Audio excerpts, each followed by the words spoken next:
Para sa unang bugso ng ating balitaan, mas lalong lumala ang tensyon sa Middle East matapos mapatay sa malawakang airstrikes ang supreme leader ng Iran na si Ayatollah Ali Khamenei. Habang nangako naman ang paghihiganti ang Tehran. Nagbabala naman ang Amerika at Israel. Dahil dito, nanganib ang buong mundo sa banta ng isang global war at economic shock. Si Carlo de la Peña magbabalita.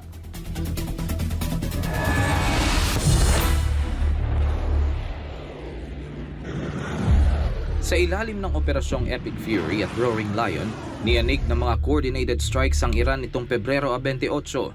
Bukod sa Tehran, tinarget din ng mga military infrastructure sa Isfahan, Qom, Tabriz at Karaj.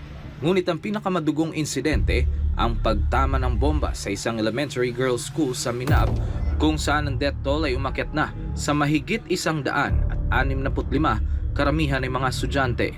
Ayon sa Iranian Red Crescent, ang serya ng airstrike sa 24 na lalawigan ay nag-iwan na mahigit 200 patay at 700 sugatan. Kinumpirma ng Tehran ang pagpanaw ng kanilang leader na si Ayatollah Ali Khamenei na namuno sa loob ng 37 taon. Kasama niyang nasawi ang mga haligi ng kanilang seguridad kabilang ang Army Chief of Staff, Defense Minister at pati na ang kanyang anak at mga apo.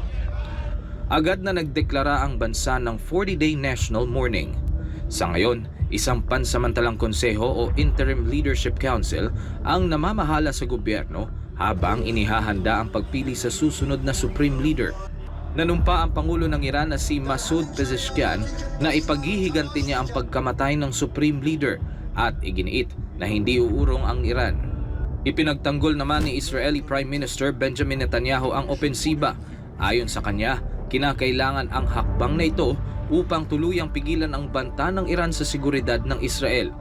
Mula naman sa Washington, nagbigay ng matinding babala si President Donald Trump laban sa anumang karagdagang retaliation mula sa Tehran. Operations in Iran. Hindi nagtagal ang katahimikan. Bilang ganti, nagpakawala ang Iran ng mga drone at missile attacks laban sa Israel at sa mga base militar ng Amerika sa Bahrain, Kuwait, Qatar at UAE. Naiulat din ang mga pagsabog sa lungsod ng Dubai kung saan ang mga debris ay nagdulot ng sunog sa Jebel Ali Port. Sa panig ng Israel, 11 ang naitalang patay habang kinumpirma ng Pentagon ang pagkasawi ng 3 sundalong Amerikano. Dahil sa gulo, nanganganib ngayon ang Strait of Hormuz kapag tuluyang naharangan ang rutang ito kung saan dumadaan ang 20% ng supply ng langis sa mundo, asahan ang matinding global economic shock. Mariing kinondena ng China at Russia ang pag-atake, habang nanawagan naman ng de-escalation ang United Nations at Europa.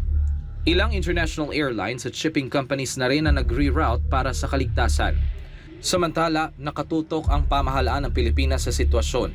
Bukod sa bantang pagsipa ng presyo ng petrolyo, prioridad din ang kaligtasan ng milyong-milyong Pilipino na nasa gitna ng gulo. Para sa Diyos at sa Pilipinas kong mahal, Carlo de la Peña, SMNI News.